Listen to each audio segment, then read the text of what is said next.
mempersembahkan serial Sandiwara Radio Putri Cadar Biru. Putri Cadar Biru. Pantas saja Putri semakin dingin sikapnya terhadapku. Ya, pantas saja dia mencari-cari alasan untuk mengusir aku dengan mencemburui adik Sunggarani. Gadis Honocoroko itu memang pernah berniat memikat hatiku, tetapi aku berpegang teguh pada pendirianku, hanya mencintai Putri. Ternyata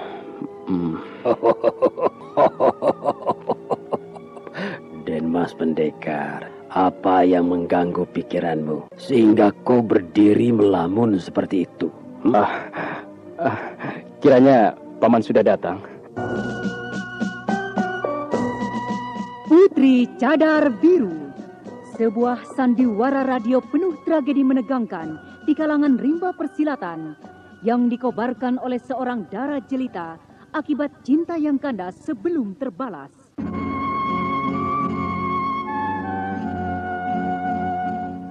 Putri Cadar Biru, dialah si Ratu Lembah Cacat.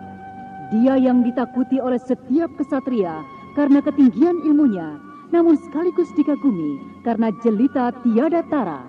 Putri Cadar Biru, sebuah kisah menawan dengan latar belakang liku-liku perjuangan putra-putra Mataram dalam rangka mengusir penjajah kompeni dari bumi Jayakarta.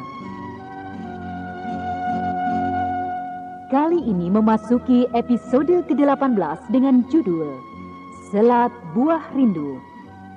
Naskah karya Suwarso Yusi Samsidar, teknik dan montase Igne Elfriede, musik oleh Franz Harius, dengan sutradara Thomas Age.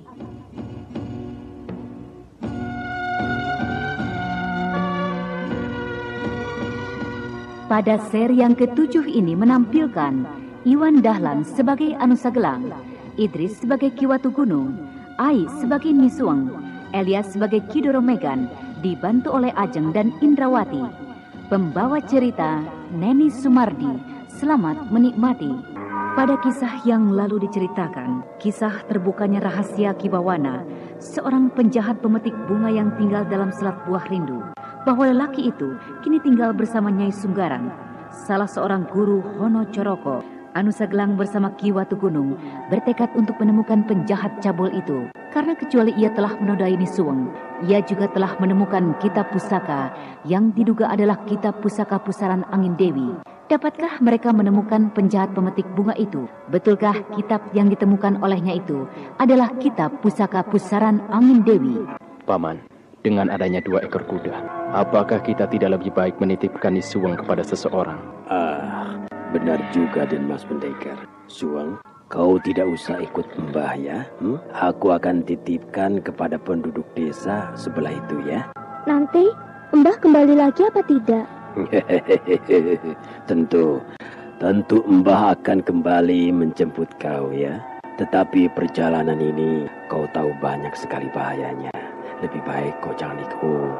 Tapi Mbah, jangan Mbah bunuh dia ya. Sudahlah, hal itu tidak usah kau pikirkan. Den Mas Pendekar sendiri sudah tahu apa yang akan dilakukannya. Kalau perempuan cantik yang bernama Sunggaran, boleh saja dibunuh. Den Mas Pendekar, tunggu aku. Tidak lama aku akan segera kembali. Ya, aku tunggu Paman. Den Mas Pendekar, jangan bunuh dia. Mengapa ada kejadian seperti ini? Apakah benar penjahat cabul yang bernama Bawana itu orangnya kecil dan jelek? Kukira itu mustahil. Seorang penjahat pemetik bunga biasanya bermodal wajah yang tampan. Buktinya Nisuweng sendiri tidak menyesali apalagi mengutuk penjahat itu. Begitukah memangnya sifat wanita? Cepat melupakan sikap dan perbuatan daripada wajah seseorang pria. Seperti Putri sendiri. Tampaknya dia belum bisa melupakan pemuda tampan yang bernama pemuda suling perak itu. Dibandingkan dengan aku yang tolol dan dungu seperti anak-anak. Setiap orang tentu akan memilih dia. Seakan tengah larut dalam lamunan dan kerisauan hati, pendekar Grojogan Sewu berdiri termangu-mangu terus, tanpa menyadari bahwa Kiwatu Gunung yang pergi menitipkan cucunya kini telah kembali datang.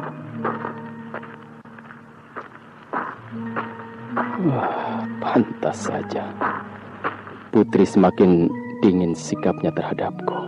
Ya, pantas saja dia mencari-cari alasan untuk mengusir aku dengan mencemburui adik Sunggarani. Gadis Honocoroko itu memang pernah berniat memikat hatiku. Tetapi aku berpegang teguh pada pendirianku, hanya mencintai Putri. Ternyata...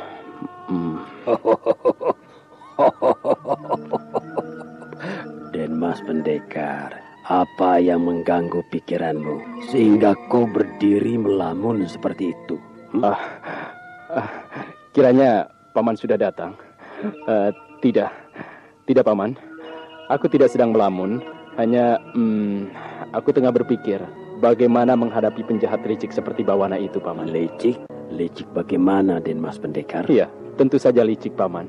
Di samping dia telah menodai orang, korban-korbannya dibuatnya tidak membenci sama sekali, apalagi berkeinginan membunuhnya. Itu suatu pertanda, Paman, bahwa orang yang kita hadapi banyak akal liciknya. Mungkin juga pendapatmu benar, Den Mas Pendekar. Apa sebaiknya kita tidak segera berangkat? Baiklah, marilah, Paman.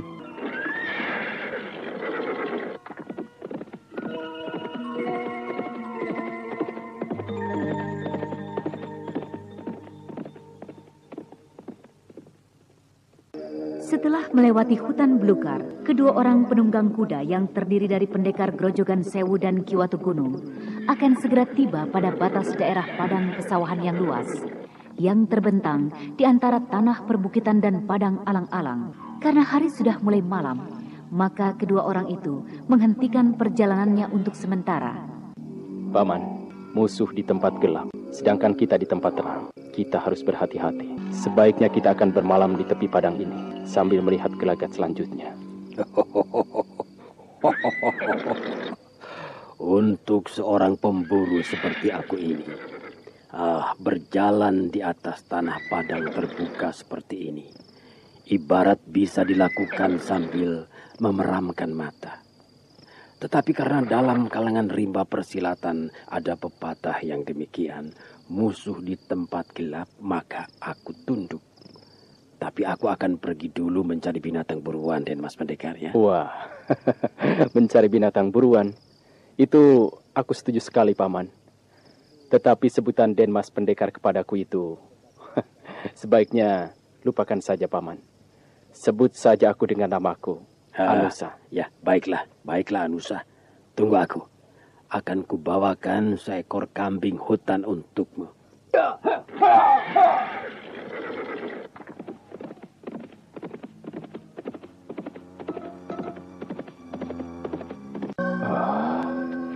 Tempat ini begini tandus. Jauh berbeda dengan Bukit Kacida yang subur, penuh pepohonan yang memenuhi lereng bukit. Seluruh pandangan tampak serba hijau, kecuali batu karang yang putih di tengah-tengah seperti perak. Di kaki bukit itu adalah sebuah gubuk, sebuah rumah sederhana. Tempat anak Seta kini tinggal bersama Kantil Putih, Nyai Sunggarani, dan Putri. Apa yang sedang Putri kerjakan sekarang? Biasanya pada malam-malam seperti ini, ketika hari baru lewat senja, sehabis mandi, Putri tampak sangat cantik, memikat, dan membuat aku melupakan segala-galanya. Tapi sekarang, pada saat-saat kita berbincang-bincang berdua, dengan suara yang perlahan, yang hanya didengar oleh kita saja, rasanya Putri sudah jadi milikku sendiri. Bahkan seluruh isi dunia ini, dan beserta dunianya sekalian, jadi milikku sendiri. Tapi sekarang, hei, siapa itu?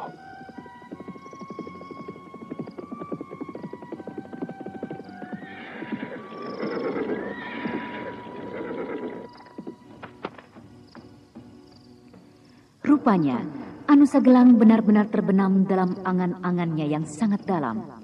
Hingga kehadiran Kiwatu Gunung dari berburu yang membawa seekor kambing gemuk, sekaligus membuat perapian untuk memanggang kambing itu, seluruhnya terlepas dari kesadaran Anusa Gelang. Hanya karena bunyi kayu-kayu dan ranting yang dipatahkan itulah yang membuat Anusa Gelang tersentak dari alam lamunannya.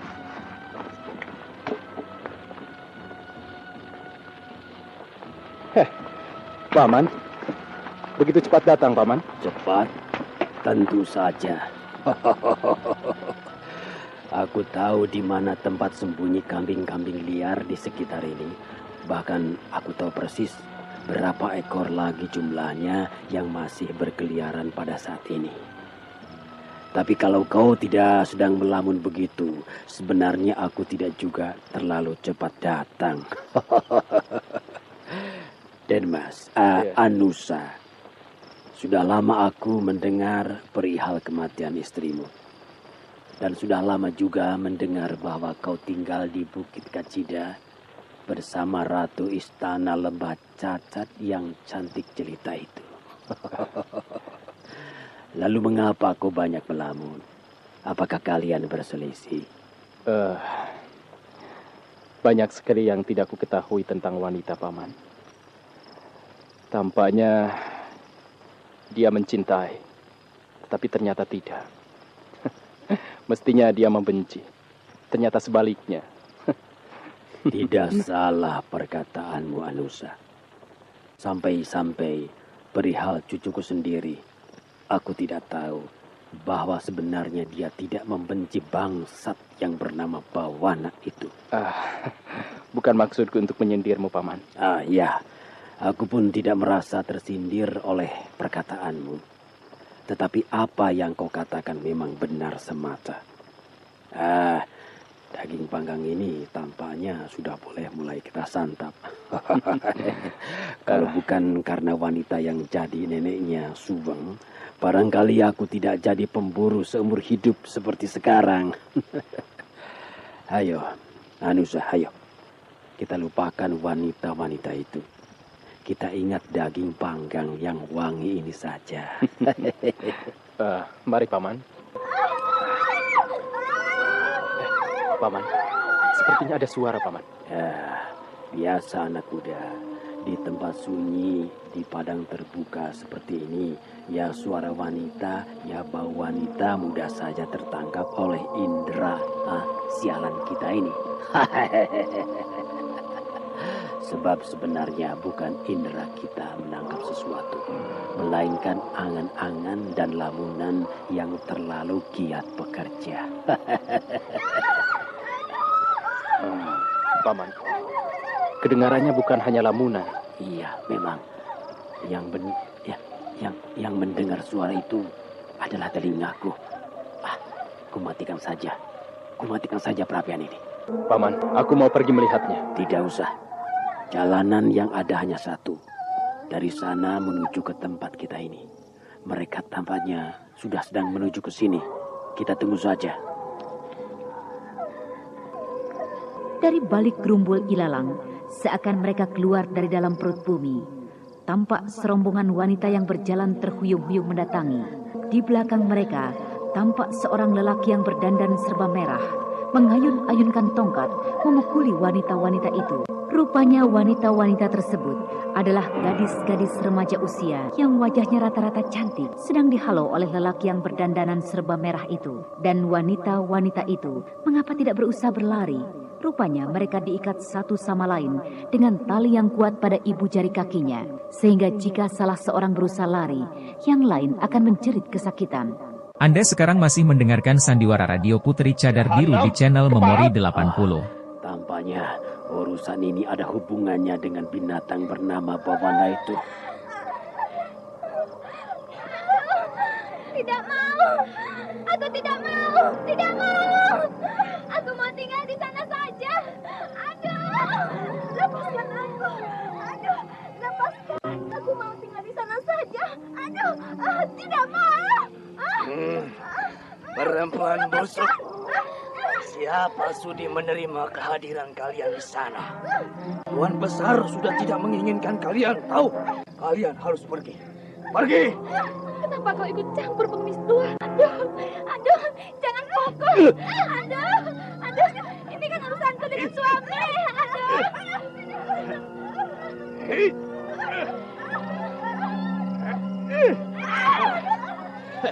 Suami makmu. Tuan besar Bawana sudah tidak membutuhkan kalian lagi. Bahkan aku pun sudah muak. Kalian mau pergi atau kau bunuh di tempat ini?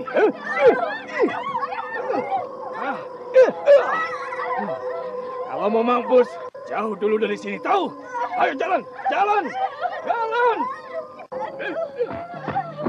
Hentikan, hentikan. Anjing geladak, berhenti memukul. Siapapun tidak akan tahan mendengar suara ratap gadis-gadis yang dipukuli dengan semena-mena. Anusa Gelang maupun Ki Watu Gunung tak sabar lagi berlompatan menghadang rombongan gadis-gadis itu dan mencegah. Apa? Berhenti memukul. Ada urusan apa kalian dengan gadis-gadis ini? Aku mau memukul. Aku mau memukul. Kenapa kalian menghalangi? Apakah kalian tidak mengenalku? Siapa si Doromegan yang ditakuti nomor 2 di Selat Buah Rindu? Cara terkutuk. Aku bersumpah untuk membekukmu jahanam. Hei anjing kurap, dandananmu pakai tambal-tambalan merah seperti itu, seperti Jalulata. Namamu pun seperti nama tetua Jalulata, tapi sikapmu seperti binatang alas yang tidak pernah kenal manusia.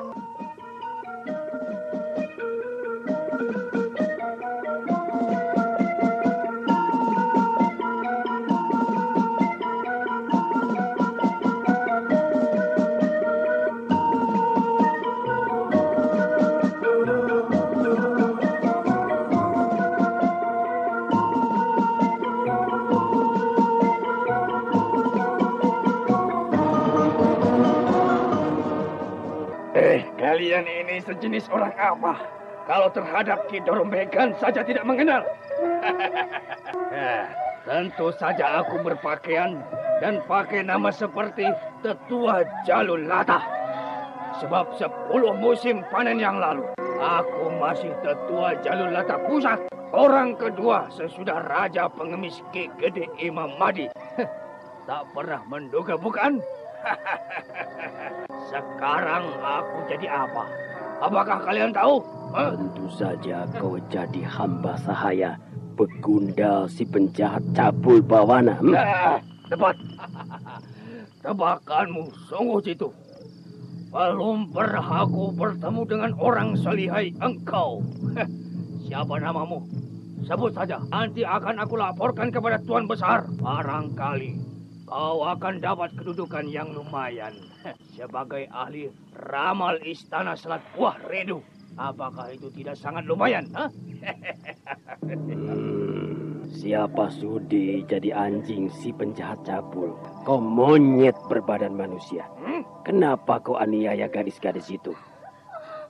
Paman, tolong kami. Bebaskan kami, Paman. Paman Brewo, tolong kami, Paman. Kalian diam. Sekali lagi buka mulut. Aku hajar kalian satu persatu. Orang berewokan, ada urusan apa dengan gadis-gadis bekas majikanku ini, ha? Sekali lagi kau pukul gadis itu, akan kupatahkan punggungmu, biar jalanmu merayap seperti kada sungguh-sungguh. Siapa yang takut ketak sambalmu? Lihat, akan ku gemplang sekali lagi gadis ini.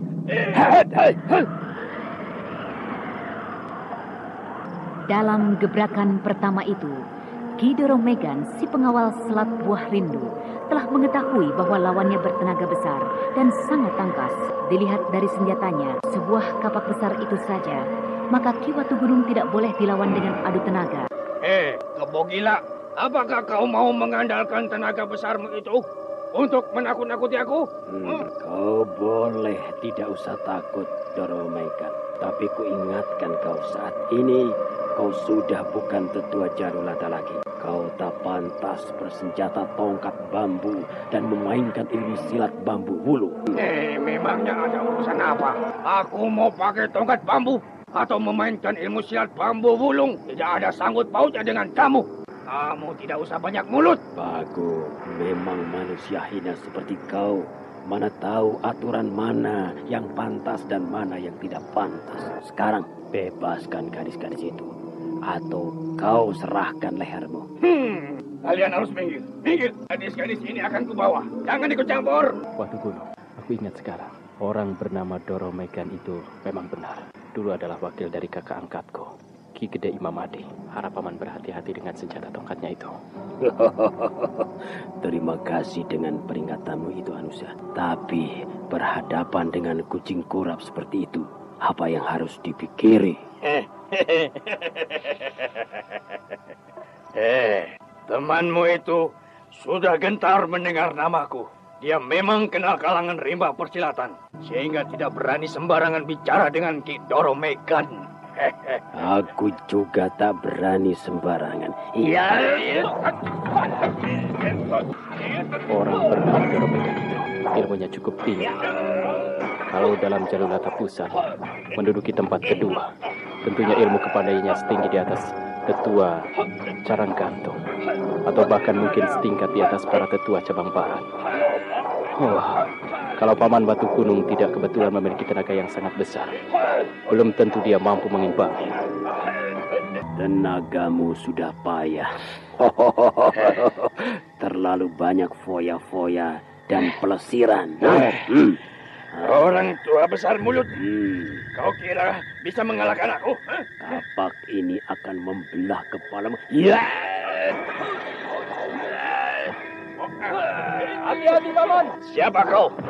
Bagaimana kau bisa tahu jurus-jurus tongkat bambu wulung? Tidak usah diberitahu, aku sudah tahu sendiri. Tahu makmu. Ki Doro Megan sama sekali tidak pernah menduga bahwa teman Ki Watu Gunung adalah Anusa Gelang yang merupakan adik angkat Ki Gede Imamadi, sehingga setiap jurus-jurus dalam ilmu tongkat bambu wulung hampir seluruhnya Anusa Gelang mengetahui. Paman Watu Gunung, sesudah tongkat mengaduk lautan, lawanmu itu akan melancarkan jurus tongkat memutus aliran air. Sasarannya adalah ke barat jahanam. Ke barat jahanam. Siapa kau? Bagaimana kau bisa mengenal jurus-jurus silat Jalulata? Perhatikan, Paman. Tongkatnya akan menyambar ke bawah, tetapi setengah jalan berhenti dan akan mengemplang ke arah leher dan kepala. Tidak usah dikasih tahu, anak muda. Aku sudah tahu. Sudah tahu dari moyangmu. Anak muda tolol. Sebenarnya kau ini siapa? Mengapa kau mengetahui seluruh jurus-jurus dalam Jalulata? Ke barat? Salahmu sendiri. Mengapa kau mempergunakan jurus-jurus silat Jalulata? Akibatnya aku pun tahu seluruhnya. Kalau tidak diberitahu oleh anak muda, kau ini bisa apa, orang tua goblok? Goblok apa? Kalau tidak percaya, aku sudah tahu semuanya. Anak muda itu biar menutup mata, aku pasti tetap bisa menebak jurus apa yang akan kau lancarkan. Ibul apa kau, orang tua kotor? Walaupun menutup mata, anak muda itu pasti sudah tahu urut-urutan jurus dalam ilmu tongkat bambu wulung. Kalau memang mau jujur, ayo anak muda itu tutup mulutmu. Bagaimana kau bisa memerintah aku dalam Jalulata? Kau harus memanggilku sebagai wakil ketua. Kau ini tahu apa, Wakil ketua apa? Akulah wakil ketua itu. Ki Gede Imamadi tidak pernah mengangkat wakil ketua. Kecuali aku sendiri. Bagaimana kau bisa mengaku-aku? Mengaku-aku? Tidak, aku tidak mengaku-aku. Emang aku diangkat jadi wakil ketua. Sejak kau berkhianat terhadap Jalulata. Dan tugasku adalah membekuk pengkhianat perkumpulan untuk menerima hukuman. Wah, bohong, dusta. Kau bohong besar. Celaka sungguh. Kalau dikerubut bertuah seperti ini, salah-salah bisa aku kena dipecundangi. Lebih baik sebelum dikalahkan, aku harus mencari kesempatan untuk meloloskan diri. Hei. Kau celingukan mau lari kemana? Pengemis palsu? Siapa yang mau lari? Aku tidak memberitahumu, Paman. Aku sedang menghafal sendiri. Biasanya, sesudah jurus tongkat memutus aliran air, maka orang akan melancarkan jurus tongkat menyangga dua bukit. Jurus itu sebenarnya jurus yang jorok, tetapi tidak mengapa. Sebab sasarannya kalau bukan selangkangan, juga dada kanan atau kiri. Ke barat! Jahanam ke barat! Hei. Mau minggat kemana kau? Ayo, kejar aku sendirian. Aku mampus nanti kau. Biarkan saja, Paman. Nanti juga akan kena pekuk juga.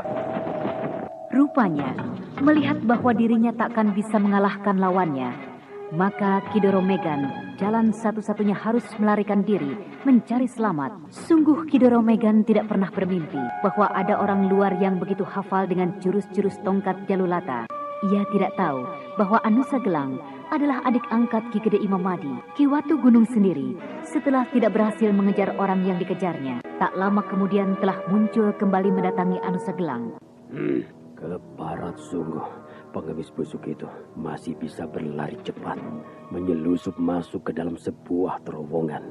Terowongan itu gelap dan kupikir lebih baik kembali untuk merundingkan cara yang terbaik untuk menyerang bersamamu, Anusa. Sudahlah, Paman. Biarkan saja dia pergi. Yang penting, jalanan menuju ke markasnya kita sudah tahu. Untuk membekuk pengemis murtad itu bukan perkara sulit, Paman. Yang jelas, sekarang Paman harus memikirkan garis-garis korban Ki Pawana Jahanam itu. Paman, tolong kami, Paman. Ya. Kalian minta tolong apa? Aku mau kembali ke Selat, Paman. Iya, Paman. Kembali ke Selat? Selat apa nama markas penjahat pemetik bunga itu? Selat Buah Rindu, Paman. Tolong antarkan kami, Paman. Kami tidak mau pulang ke kampung halaman. Kami malu, Paman. Bocah-bocah geblek. Kalian mau kembali ke dalam cengkeraman penjahat pemetik bunga itu? Kami tak sanggup, Paman. Kami tak sanggup untuk menahan malu. Kemana muka kami akan disembunyikan jika pulang kampung? Dan orang-orang mencemoohkan kita sebagai orang ternoda. Paman, tolong kami, Paman. Tolong kami. Ya sudah. Jadi kalian lebih suka memilih dinodai terus-menerus? Dinodai hanya sekali, Paman. Selanjutnya, kami sudah bukan dinodai lagi, Paman. Geblak, gadis-gadis tolol. Sudah jangan nangis. Tunggu, Paman. Tunggu. Biarkan aku yang berbicara. Para nona harap bersabar. Kalian menunggu dulu di sini atau pergi dulu ke kampung terdekat. Aku dan Paman akan pergi menyelidiki Selat Buah Rindu itu dulu. Setelah semuanya dapat dibereskan, barulah para nona nanti akan kuajak ke sana. Benar, Denmas. Tolonglah kami, Denmas. Iya, percayalah. Aku takkan membohongimu, tetapi jelasnya kalian tidak boleh ikut sekarang. Bahaya di perjalanan belum kita ketahui. Hei. Kalian apakah tidak percaya kepada pendekar Grojogan Sewu? Kalian kira kalian sedang berbicara dengan siapa?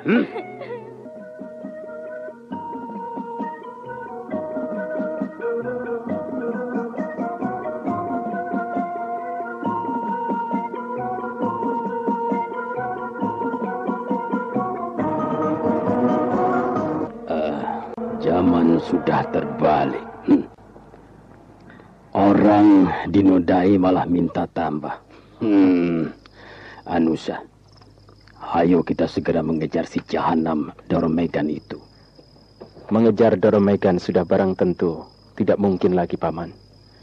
Dia sudah terlalu jauh untuk dibuntuti. Tetapi yang jelas sekarang, Paman sudah tahu jalan masuk ke Selat Buah Rindu itu. Paman, mengapa namanya begitu aneh? Apakah ada buah rindu? Apalah artinya sebuah nama, anak muda? Nama selat barangkali bisa buah rindu, bisa buah hati, bisa buah dada. Tapi siapa tahu itu mengandung arti yang sebenarnya. Bagaimana menurut pendapatmu, anak muda? Kukira rahasia itu ada di sana, Paman. Mungkin juga ada sebuah tumbuhan yang buahnya bernama buah rindu. Atau barangkali dimaksudkan karena di dalam selat itu merupakan tempat bermain asmara, rindu, cinta kasih, dan semacamnya. Maka orang menamakan sebagai selat buah rindu.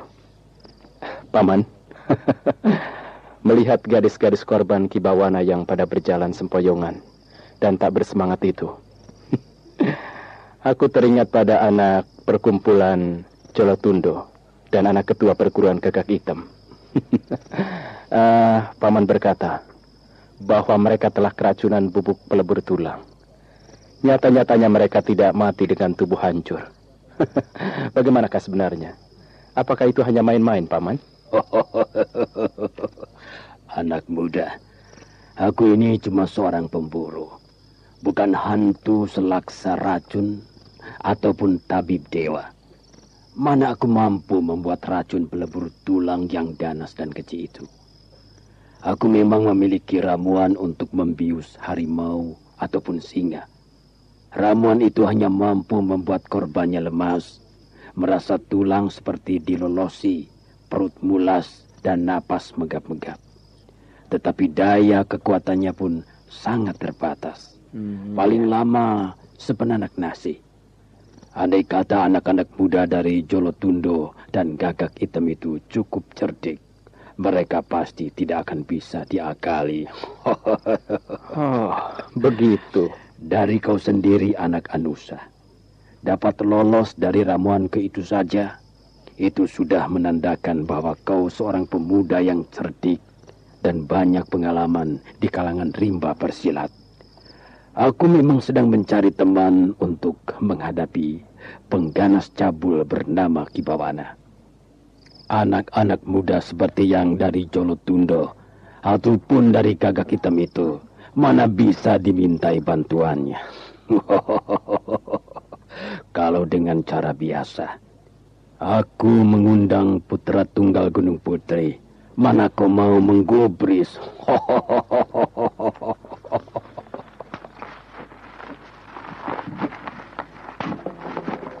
Dengan cara berjalan kaki, Ki Watu Gunung dan Anusa Gelang menuju pintu gerbang Selat Buah Rindu yang merupakan sebuah lorong kecil yang masuk ke dalam tanah. Tempat itu telah diketahui oleh Ki Watu Gunung saat ia mengejar Ki Doro Megan. Kini dengan sangat hati-hati, kedua orang itu mulai memasuki lorong yang gelap gulita. Anak Anusa, tampaknya lorong ini aneh sekali. Mungkinkah di dalam sana ada sebuah perkampungan? Mungkin saja, Paman. Menurut penuturan Putri, bahkan di dalam jurang Bukit Kacida terdapat sebuah istana yang disebut Istana Lembah Gamelan. Apakah sebutan Putri itu yang dimaksud adalah Putri Cadar Biru? Benar, Paman. Dia pernah memasuki Istana Lembah Gamelan itu. Benarkah dikabarkan orang bahwa kau bersahabat dengan Ratu Iblis itu? Ratu Iblis? Setiap orang yang belum pernah bertemu dan berkenalan dengannya akan selalu percaya pada sebutan itu kepadanya.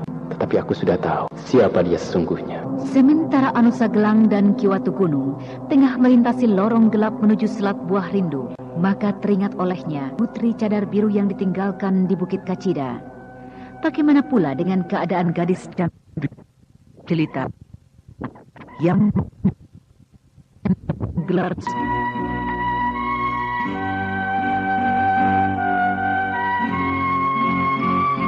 Putri, sudah sejak sore tadi hingga malam mulai meninggi. Kau selalu termangu di sini. Apakah tidak lebih baik kita istirahat dulu, Putri? Aku juga tidak sedang bekerja, Putih. Aku sedang beristirahat sekarang. Lihatlah, lereng Bukit Kacida ini tampak sunyi sekali. Suara lolongan burung hantu. Iya, tapi kau telah membiarkan perutmu kosong seharian, Putri. Angin malam yang menerpamu secara terus-menerus begitu bisa mengganggu kesehatanmu, Putri.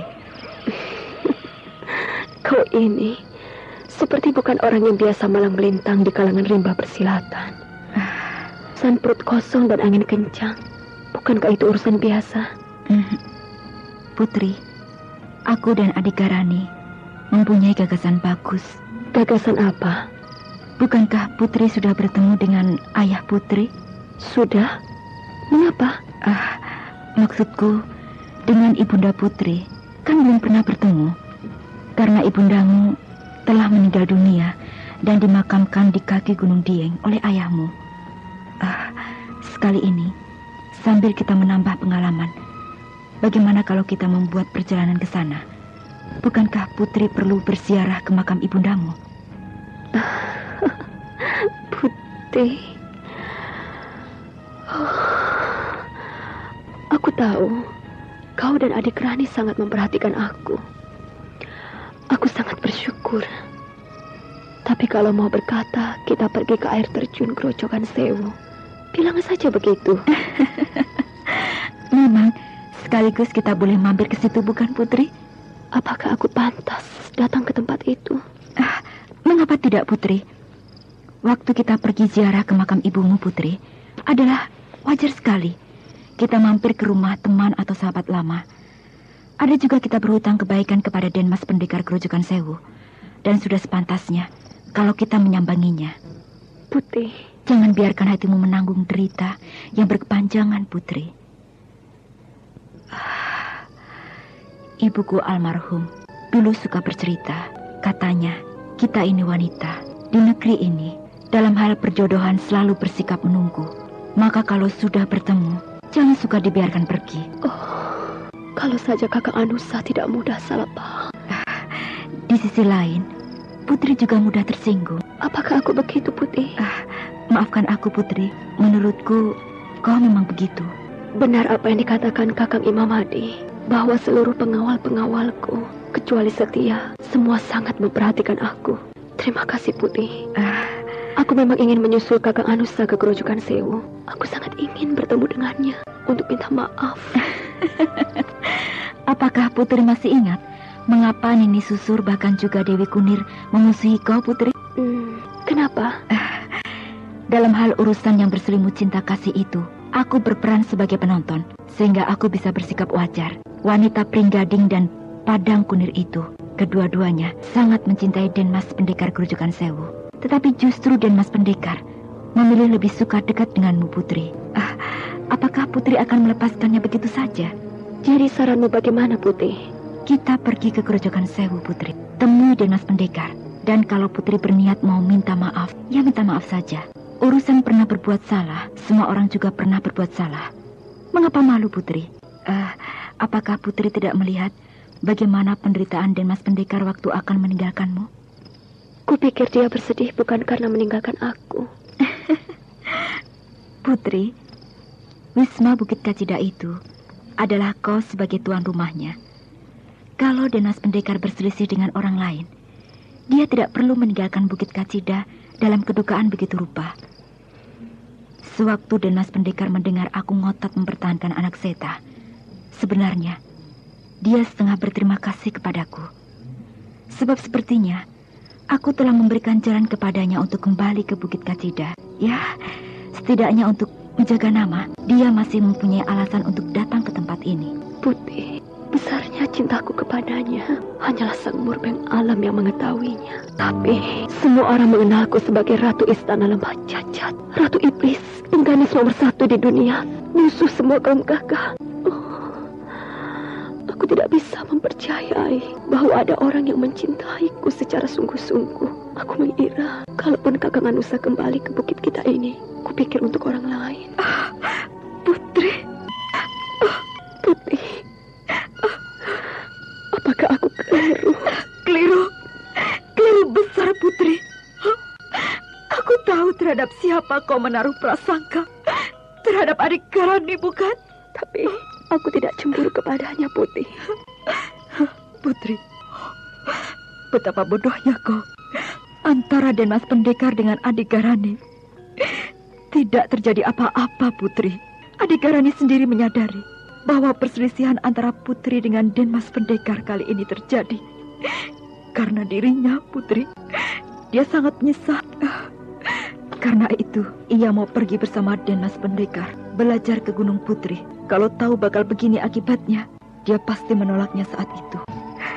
Tetapi Putri, bukankah kepergiannya bersama Denmas Pendekar ke Gunung Putri itu karena atas usulanmu sendiri? Putri, jadi aku telah bersalah kepadanya. Tidak. Setiap prasangka bisa saja timbul secara wajar, Putri. Putri, dengarlah. Gagasan untuk menyusul ke Grojogan Sewu ini pun timbul dari adik Garani. Dia menyarankan Putri dan aku pergi ke sana. Lalu adik Rani sendiri? dia akan tinggal di sini bersama anak Seta. Dia tidak mau ikut, Putri. Oh, betapa dungunya aku. Kedua gadis yang merupakan majikan dan pengawal itu berpelukan dengan penuh rasa duka dan haru. Begitu erat, seakan-akan mereka merupakan sahabat lama yang telah sama-sama rindu. Putri, kita akan segera pergi ke Grojogan Sewu. Jika tidak, aku khawatir lereng bukit ini akan mendapatkan tambahan tanda telapak tangan seorang gadis cantik. Seharusnya kau bukan pengawal, Putri. Loh, mengapa, Putri? Kau sudah jadi saudaraku. Putri.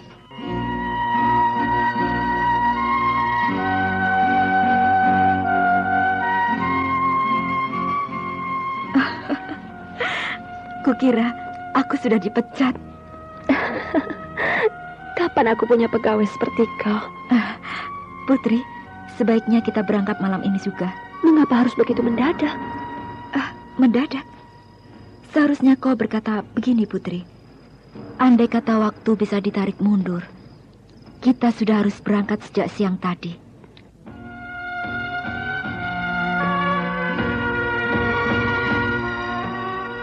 Setelah bertangisan, kini mereka berdua tertawa-tawa gembira. Sikap mereka begitu akrab, seakan benar-benar mereka adalah saudara kandung sendiri.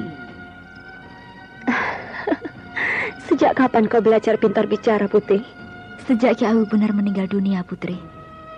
Sejak aku benar-benar telah kehilangan orang yang mencintaiku, Putri. Terfikir olehku sejak saat itu bahwa meskipun kita ini secara kodrat dilahirkan sebagai wanita, akan tetapi kadang-kadang kita perlu juga berbicara. Iya, mungkin benar juga pendapatmu itu. Kadang-kadang karena kita diam, bisa menimbulkan dugaan yang salah pada diri orang lain.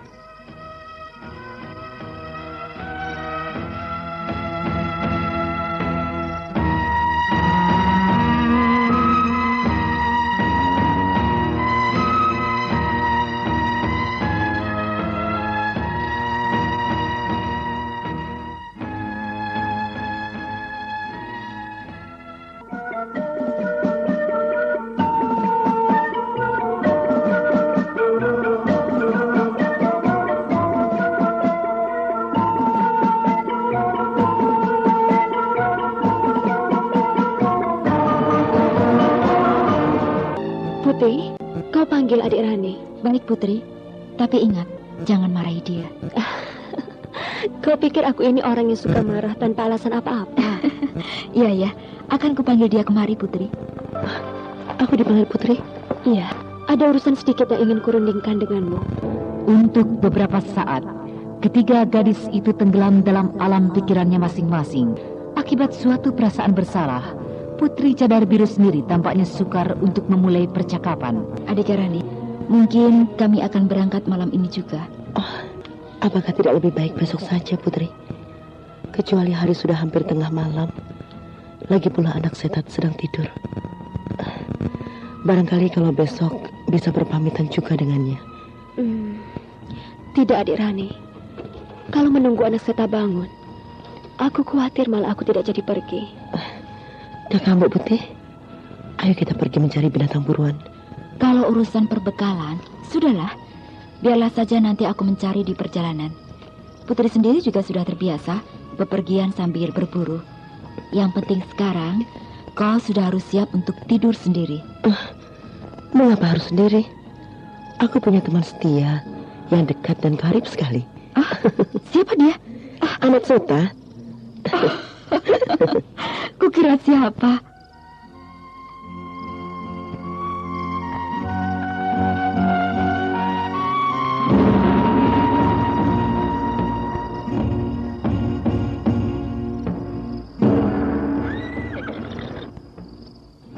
Putri, berhati-hatilah di perjalanan. Kakak Mbak Putih, jangan terlalu lama ya. Aku tidak punya teman ngobrol. Kau juga, adik Rani. Berhati-hatilah di rumah. Musuh sering datang tanpa memberitahu lebih dulu. Kalau aku kembali kau tak ada di Garani, atau anak Seta kena mules atau sakit panas, awas, ku bacok kau. Jangan khawatir, Kakak Mbak. Putri, kau tak usah khawatirkan aku.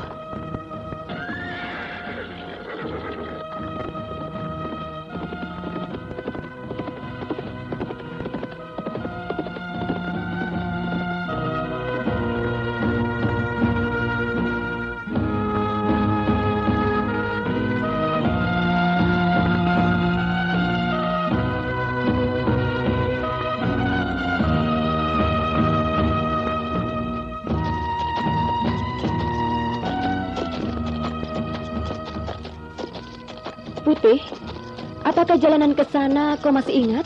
Ke sana kemana, Putri? Ke Grojogan Sewu. Jangan suka meledek, Putih. Ya, habis. Putri kelihatan begitu berat mengucapkan nama Grojogan Sewu. Sudahlah. Siapa yang tidak tahu kalau kau suka main sandiwara? Siapa yang suka main sandiwara, Putri? Kau dan adik Rani.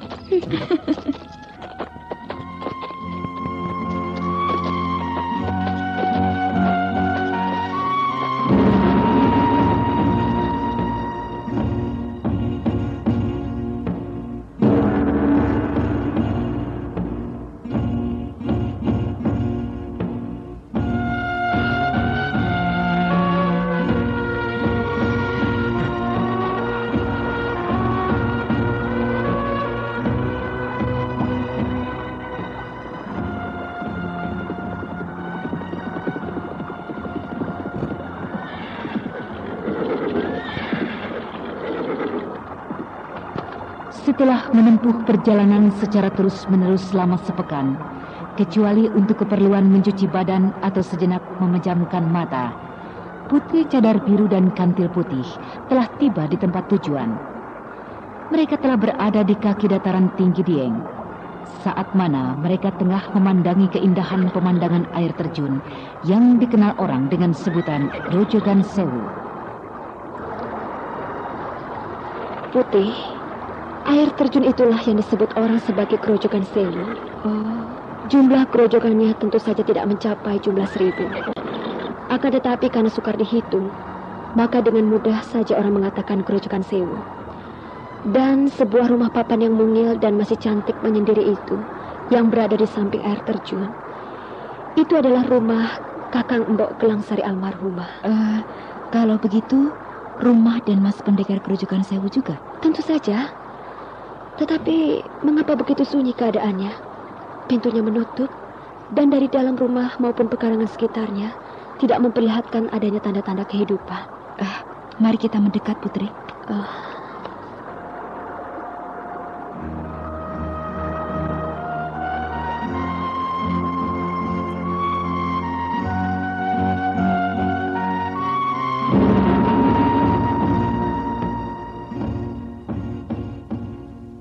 Semakin mendekati rumah itu, baik Putri Cadar Biru maupun Kantil Putih semakin heran.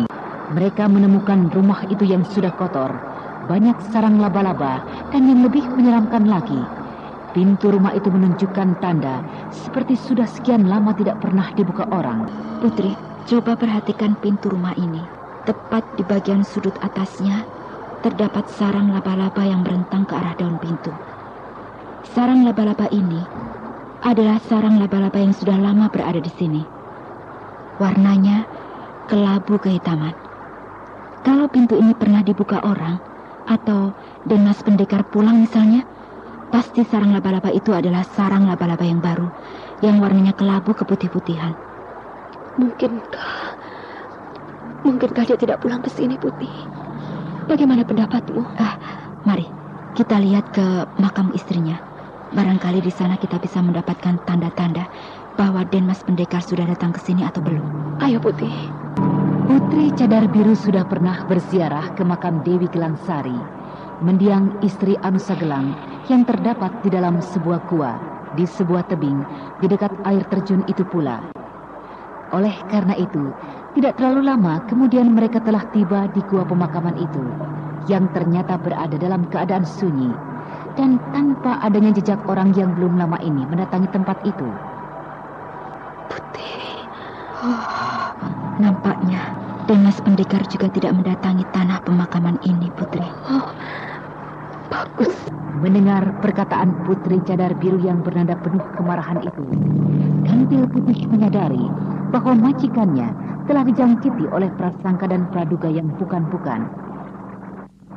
Putri, menurut pendapatku, pasti Den Mas Pendekar mendapatkan halangan. Di kolong langit ini, ada berapa orang yang mampu mengganggu Pendekar Grojogan Sewu? Masakah untuk pulang berziarah ke makam istrinya sendiri saja tidak mampu? Kalau halangan itu datang dari manusia, barangkali sebagai seorang pendekar yang punya nama, dia pasti bisa mengatasi. Akan tetapi, bagaimana kalau Halangan itu datang bukan dari manusia, Putri. Halangan yang bukan datang dari manusia apa? Bisa juga begini, Putri. Sebagai seorang pendekar, kadang-kadang tak bisa berpangku tangan apabila terjadi sesuatu yang sangat bertentangan dengan dharma rimba persilatan. Misalnya ada kesewenang-wenangan atau ada penjahat yang mengganggu masyarakat, atau misalnya... Sudahlah, Putih. Kau tidak perlu berusaha melindungi tindakan-tindakannya. Mana ada penjahat lagi? Bukankah yang disebut sebagai biangnya penjahat sekarang ada di sini?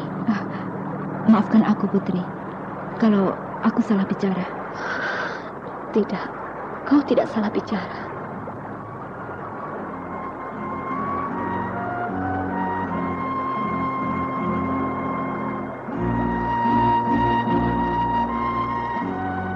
Perasaan iba, pilu dan duka bercampur aduk dalam hati Kantil Putih ketika melihat Putri Cadar Biru berkaca-kaca matanya akibat rasa kecewa yang dalam.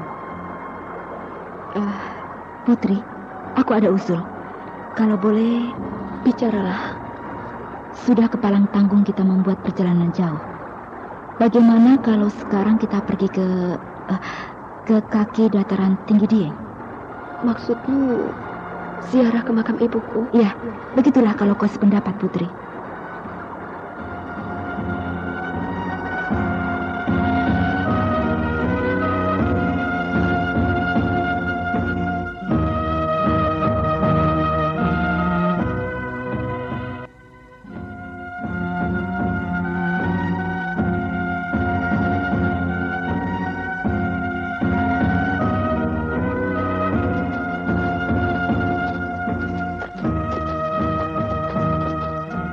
Putri Cadar Biru sendiri tak tahu hendak kemana, maka ia pun menyetujui usul Kantil Putih. Dengan menunggang kuda tanpa semangat, mereka mulai meninggalkan Grojogan Sewu menuju ke dataran tinggi Dieng.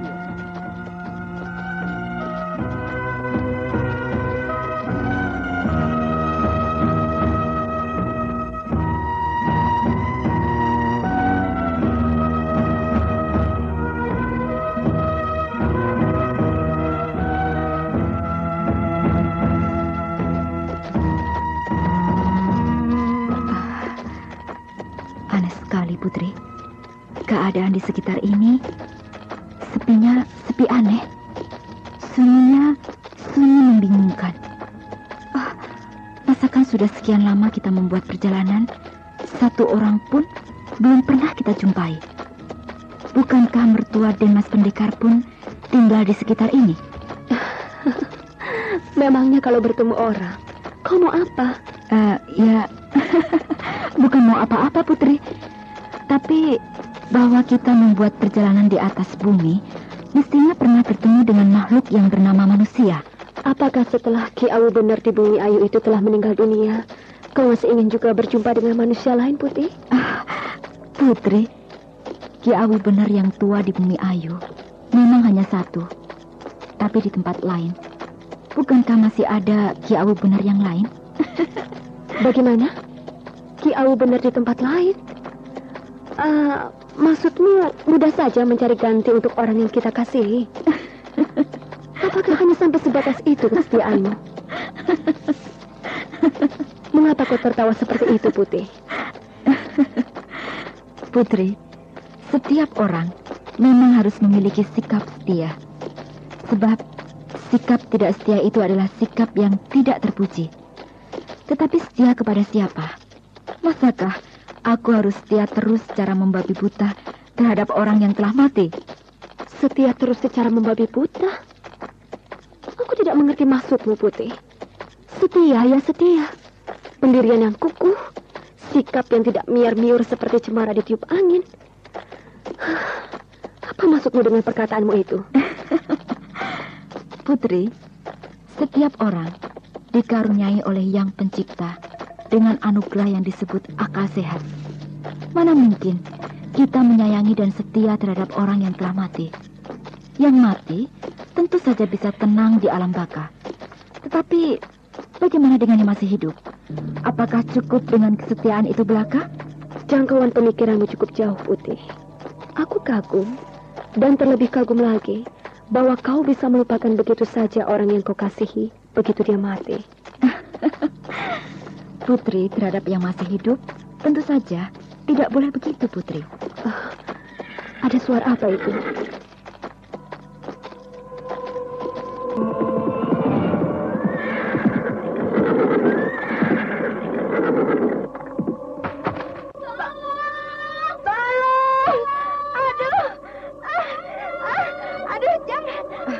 Ayo Putri, kita segera ke sana. Tunggu. Jangan-jangan nanti orang lembah cacat juga yang menganiaya orang. Mengapa kau sekarang begitu, Putri? Loh, apakah itu salah? Putri, sebagai pengawal, aku takluk dan tunduk kepadamu. Bukan karena ilmu kepandaianmu yang sangat tinggi, tapi karena kau sudah kuanggap seperti seorang dewi, seorang wanita paling cantik dan paling berbudi di mataku. Kalau sekarang ternyata sifatmu banyak berubah, tidak seperti putri cadar biru majikan istana lembah cacat yang kukagumi. Aku menyesal telah begitu setia kepadamu. Putih, saudaraku. Ucapan Kantil Putih yang begitu di luar dugaan itu ternyata tidak menimbulkan kemarahan Putri Cadar Biru. Bahkan sebaliknya, ia menjadi sangat terharu. Mengapa kau berkata begitu, Putih? Putri, pada waktu kita mau menolong orang yang terancam bahaya atau dalam kemalangan, tak usah kita berpikir apakah orang itu akan berterima kasih atau sebaliknya mencaci maki kita. Sebab pada waktu kita melakukan kebajikan... Cukup, Putih. Aku sudah tahu.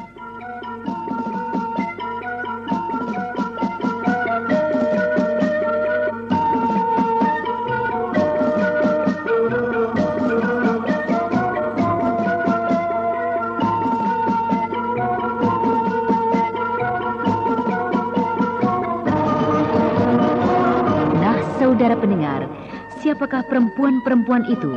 Untuk mengetahui jawabannya, ikutilah lanjutan kisah Putri Cadar Biru dalam episode ke-18 dengan judul Selat Buah Rindu. Sampai jumpa.